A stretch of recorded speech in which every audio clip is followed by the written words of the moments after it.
కన్యాదానం వీడియోలని చాలామంది కూడా నన్ను నవ్వుకున్నారనమాట. ఏంటో కన్యాదానం ఏంటో ఈ రోజుల్లో ఇలాంటివి ఎందుకు మాట్లాడతారు, మంచి వీడియోస్ చేయొచ్చు కదా అని. అసలు చెప్పేదే మంచి విషయం. ఎందుకు అంటే అసలు ప్రజెంట్ ఉన్న జనరేషన్కి అవి ఏం అర్థం కావట్లేదు. మీకు కన్య అంటే ఎందుకు అర్థం కాలేదు? వర్జిన్ అని అర్థం. ఇప్పుడు కన్యకున్న విశేషం, కన్యాదానం కొన్ని విశేషం మనం రామాయణం తీస్తే కనుక ఒక 6 పేజీలు ఉంటుంది. 6 పేజీలు. ఎలా అంటే ఇప్పుడు కన్య అనేది మనస వాచ కర్మణ కొంత ఏజ్ వరకు కళ్యాణం వరకు కూడా పవిత్రంగా ఉంటారు చూడండి, వాళ్ళని కన్య అని అంటారు. ఇప్పుడు అంటే అన్ని విధాలుగా పవిత్రంగా ఉన్న ఒక అమ్మాయి ఏదన్నా మనస్ఫూర్తిగా కోరుకుంటే ఆమె కోరుకున్నది ఆమెకు దక్కిద్ది అని అర్థం అన్నమాట. అందుకే సీతా స్వయంవరానికి చాలామంది రాజులు వస్తారు, బలమైన వాళ్ళు. వాళ్ళందరూ కూడా ఎవ్వరు కారన్నమాట రాజులు. అంటే సీతకి భర్త కాలేరు, కేవలం రాముడు మాత్రం అవుతాడు.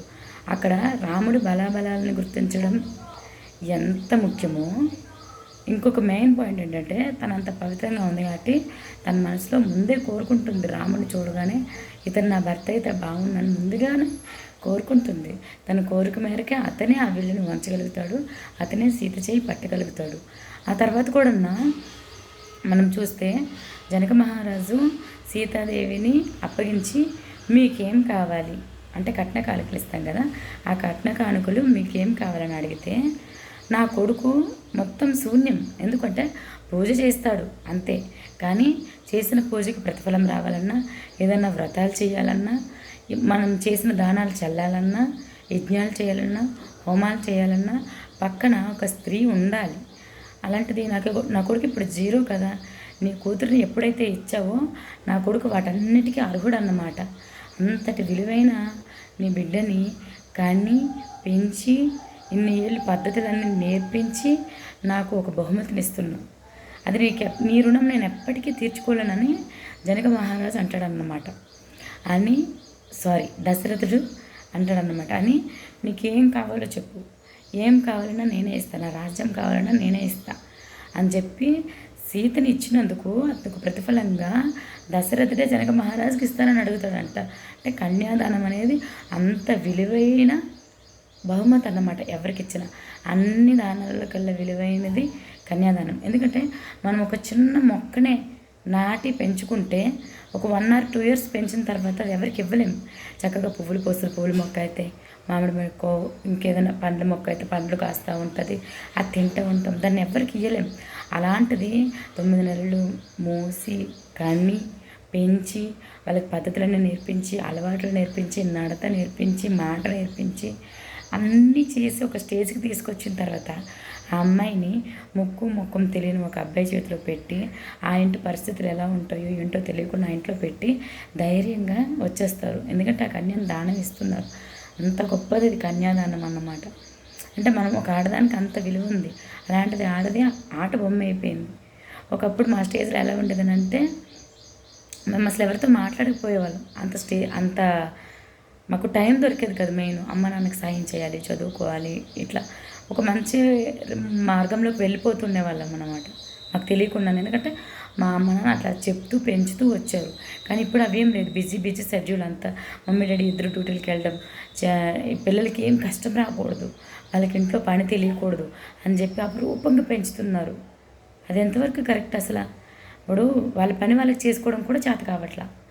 వాళ్ళ పని వాళ్ళకి చెప్పాలి, ఇంట్లో పని చెప్పాలి, అమ్మ బాధ్యతలు చెప్పాలి, నాన్న బాధ్యతలు చెప్పాలి. చెప్తూ ఉంటే వాళ్ళు ఒక స్టేజ్కి వచ్చేటప్పటికి అంతా అర్థం చేసుకుంటారు. అట్లా చెప్పాలంటే స్టడీస్లో కూడా పిల్లలు చదువుకునే చదువులు ఎలా ఉంటున్నాయి అంటే ఏవేవో చెప్తున్నారు. అంటే చదవడం రాయడం నేర్పించడానికే అని నాకు అనిపిస్తుంది. ఎందుకంటే ఇప్పుడు తెలుగు ఉంది, తెలుగు టెక్స్ట్ బుక్స్లోని రామాయణం, మహాభారతం, భగవద్గీత, గరుడ పురాణం లాంటివి చిన్న చిన్న లెసన్స్గా చెప్తే చనిపోయిన తర్వాత ఏమవుతుంది, ఏ తప్పుకి ఏ శిక్ష వేస్తారు అనేది గరుడ పురాణం చెప్తుంది. అన్నదమ్ములతో ఎలా బ్రతకాలి, ఏంటి, పెళ్ళానికి ఎంత విలువ ఇవ్వాలి, భర్తకి ఎంత విలువ ఇవ్వాలి, ఇవన్నీ కూడా రామాయణం, మహాభారతం ఇవన్నీ చూసి నేర్చుకోవచ్చు. మహాభారతం కానీ భాగవతం కానీ చదివితే జీవితం మొత్తం అర్థమవుతుంది. అలాంటివి అసలు మన తెలుగు పుస్తకాల్లో ఎందుకు ఉండడం లేదు? సందులు సమాసాలు నేర్పిస్తాం, కరెక్ట్. ఎందుకు నేర్పిస్తున్నాం అసలు? అసలు సందులు ఎందుకు అనేసి చాలామంది పిల్లలకి డౌట్ వస్తుంది. ఎందుకు ఈ ప్లస్ ఏంటి, మైనస్ ఏంటి, అసలు తిరుగులు ప్లస్లు మైనస్లు ఎందుకు అని.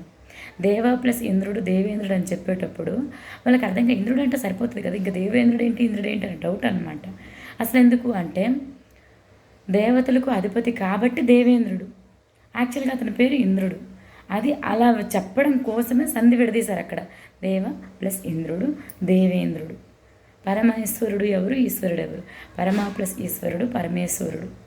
ఇట్లా అంటే సంధి విడదీయడం కానీ, సమాసాల గురించి చెప్పడం కానీ ప్రతీదీ అక్కడ తెలుస్తుందంటే అర్థం ఏంటి అంటే మన తెలుగు వ్యాకరణం ఎలా ఉంది ఏంటి అనేది నేర్చుకొని మన జీవితం ఎలా ఉండాలి, లైఫ్లో ఎలా ఎదగాలి, ఎలా ఈచ్ అండ్ ఎవ్రీథింగ్ చెప్పేది ఈ రామాయణం మహాభారతం లాంటి పురాణాలే. ఆ పురాణాలనే మనం మర్చిపోతున్నామని అంటే అసలు ఎంతటి దౌర్భాగ్యం అసలు. కానీ ఇవన్నీ పిల్లలకి ముందే అవగాహన వస్తూ ఉండాలి. వస్తూ ఉంటేనే ఇలాంటి తప్పులు జరగకుండా ఉంటాయని నా ఉద్దేశం.